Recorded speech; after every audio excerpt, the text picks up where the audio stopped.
Il film Bella addormentata di Marco Bellocchio, in concorso a Venezia 69, è ambientato in vari luoghi d'Italia, in 6 giorni, gli ultimi di Eluana Englaro, la cui vicenda resta però sullo sfondo. Personaggi di fantasia dalle diverse fedi e ideologie, le cui storie si collegano emotivamente a quella vicenda, in una riflessione esistenziale sul perché della vita e della speranza malgrado tutto. Nel cast Isabelle Huppert, Alba Rohrwacher, Pier Giorgio Bellocchio, Gianmarco Tognazzi e nel ruolo di un senatore liberale l'attore Tony Servillo.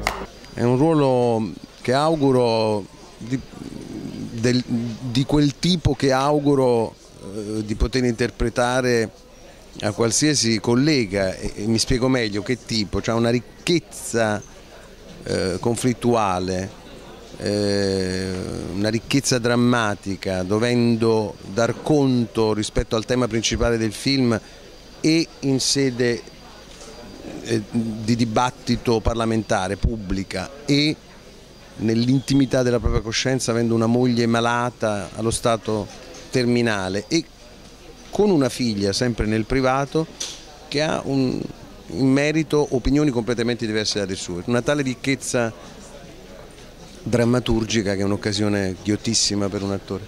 Per favore. E contro ogni aspettativa, alla fine del film, un risveglio alla vita.